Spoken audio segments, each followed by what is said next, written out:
What's good, y'all? It has finally happened. Damian Lillard is no longer a part of the Portland Trailblazers. He has officially gotten traded. I'm sure you guys are feeling the same way, but I am so happy that we do not have to hear about this dragged on thing about how he's not going to show up to training camp and this is going to happen and this can happen. I only want to go to the Heat, blah, blah, blah, blah, blah. It was dragged on for so long. I'm happy that it is finally done. This completely blindsided me. I literally left my day job early to come home and record this video for you guys to make sure I can get it out. I normally try not to wear my glasses because you can see the ring light reflection, but I was wearing them at work, so I had to wear them in the video. I also had to scrap a video because this Wednesday that he got traded for, I originally was having a preseason preview of the Milwaukee Bucks. Obviously, their roster looks very different now with Damian Lillard on it, so I had to scrap that one. And one last thing before we take a look at the actual trade, I also am happy that he didn't go to the Heat. Not because I'm a Heat hater or anything like that, just because I feel like that would have been too much for player empowerment. I like player empowerment.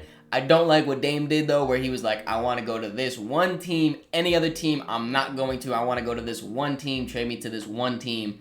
I didn't really like that, and I'm happy it didn't end up working out for that because I think that could have opened up a whole nother can of worms. But Damian Lillard is a Milwaukee Buck. It is crazy to say that. Let's take a look at the full trade details. I tried to make this as visually pleasing as I could, but 3-team trades do get a little bit confusing. Each package is sorted by which team sent them out, and then the little logo next to each player is which team they are now going to. So you have the Bucks sending Jrue Holiday, a 2029 unprotected first-round pick, as well as a 2028 first-round swap and a 2030 first-round swap over to Portland, while also sending Grayson Allen to Phoenix. Of course, you have the Portland Trailblazers sending Damian Lillard over to the Bucks, as well as Yusuf Nurkic, Keon Johnson, and Nas Little over to the Phoenix Suns. And the last team, the Phoenix Suns, are sending DeAndre Ayton and the rookie Toumani Camara to the Portland Trailblazers. Hopefully, I made that as digestible as I can for you guys. Like I said, I know sometimes the 3-team trades can get a little bit confusing. I'm going to go over each team's perspective from this trade and give a grade on it. I'm going to start with the Milwaukee Bucks, though, considering they got the best player in the trade. You know, Damian Lillard is the centerpiece of this whole 3-team trade. I really like this trade for the Milwaukee Bucks. I think they got huge value here. They upgraded their point guard position by trading their old point guard.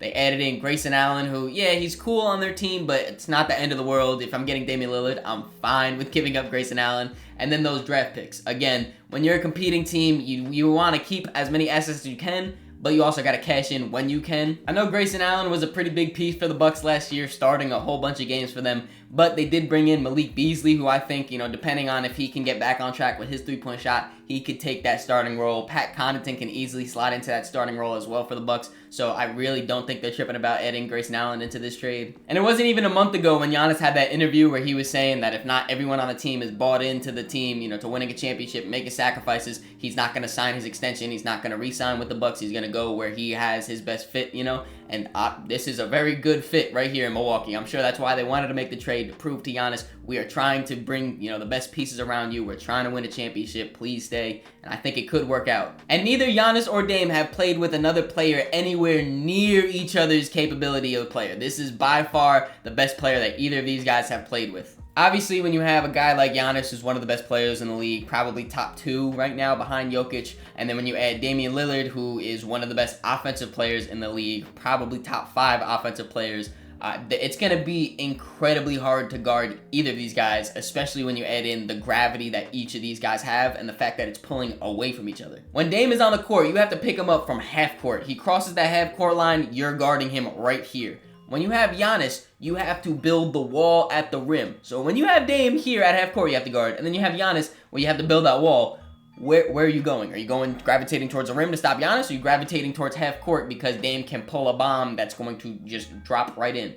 I also think that this could allow Dame to get more in his playmaking bag a little bit. I think Dame is a pretty underrated playmaker because, you know, he just has the crazy scoring games, but he will also have a game where he'll just drop a calm 10 assists with his 38 points. And obviously, you know, you have Giannis, who's been in MVP talks, averages damn near 30 for the past 5 seasons, it feels like. He can get the scoring done. They're going to have Chris Middleton back in the lineup this year, a healthy Chris Middleton who's super efficient and a great scorer as well. Dame isn't going to need to drop 71 points to win a game. He's going to be able to kind of calm down and, you know, just set up Giannis for a nice lob or set up Chris Middleton for a spot up 3 and then he can hit his 30-footer. Not having Jrue Holiday anymore for the Bucks does suck in the fact that, you miss out on the best perimeter guard defender in the NBA. Obviously, that does suck, but the defense is going to be completely fine. Brook Lopez just finished top 3 in Defensive Player of the Year last season. Giannis actually has been a Defensive Player of the Year, and he also is a top 3 finalist damn near every other year as well.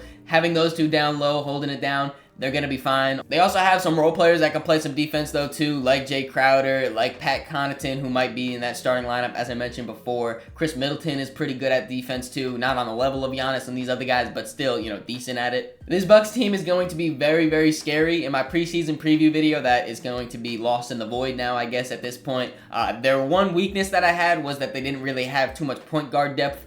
Now, instead of just having Jrue Holiday, they just have Damian Lillard, and I'm definitely way more safe and sound having just Damian Lillard than just Jrue Holiday. I think the Bucks saw the Celtics make their big splash and get Porzingis, and they were like, that's a little scary. That's a good team getting even better. I think they saw the Miami Heat, who just came off a finals appearance, trying to trade for Dame. They were going to get better. They were like, we can't let that happen. They saw Giannis trying to walk out the door on them.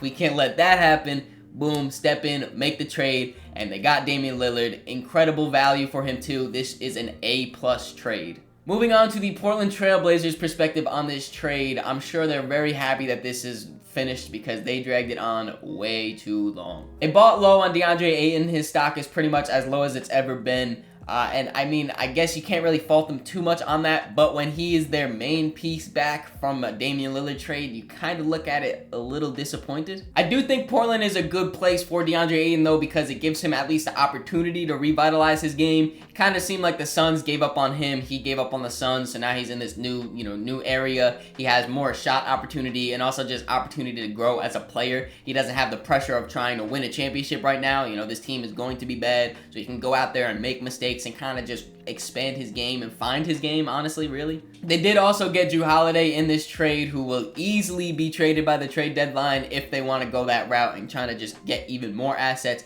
They could definitely get some more draft picks or maybe another young guy depending on who's buying and selling at the trade deadline. I do like the fact, though, that he will be in Portland for at least that, first half of the season where he can mentor, Scoot Henderson or Anthony Simons or Shaedon Sharpe. Just kind of give them little bits and pieces on how to win in this NBA. He is an NBA champion. And the last of the assets that the Trailblazers got were those 3 first-round picks that are deep in the future from the Milwaukee Bucks. I mean, you never really know what's going to happen with those picks so far in the future. Take the Brooklyn Nets, for example. They lost KD and Kyrie now, and they have their picks somewhere else with Houston.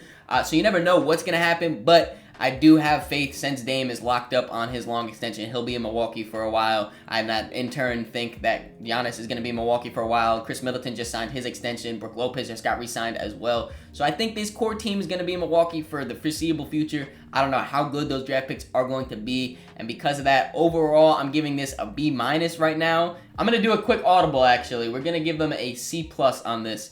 The grade could go up depending on if they move Jrue Holiday, what they get back from that, and that whole ordeal.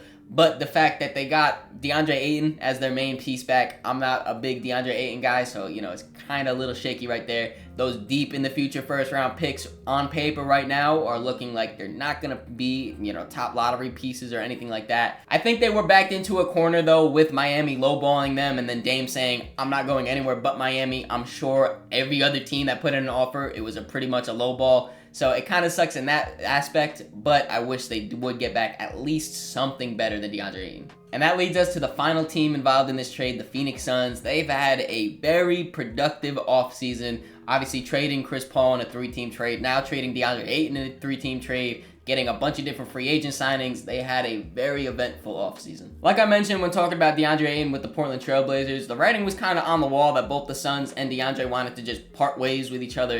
Things weren't working out. They wanted to just go their separate ways. It was best for both. And I think that is going to be best for both. They were able to bring in Jusuf Nurkic to kind of replace that starting center spot of DeAndre Ayton. The only thing that sucks is I think that they're kind of very similar in their faults. I do think that the Phoenix Suns team would really be at its peak with a more defensive-minded center, but I do think that Yusuf Nurkic is a better rebounder than DeAndre Ayton, so that's going to help them out. He also plays a little bit closer to the basket and a little bit stronger and bigger, which I know that's what the Suns have been wanting from DeAndre for a while now. So in that aspect, I do think that it does help them out. He also is making about half the money that DeAndre Ayton was making, so that's definitely helping too. I do wish, though, that they went more of a defensive center. I do like the addition of Grayson Allen, though, coming onto that roster and just adding some more shooting around Kevin Durant and Devin Booker and Bradley Beal, just spacing the floor out for them. You know, he also is a winner. He won the championship with Milwaukee, so he knows what he has to do as a role player to really compete at a high level. And then with Keon Johnson and Nasir Little, I mean, I could see maybe Nas Little sneaking into the rotation a little bit. Keon Johnson, I don't really know. They were able to get younger as a team, but, you know, I don't really see either of those players really making a big impact on them this year at least. And with all that being said, I give the Phoenix Suns a B on their side of the trade.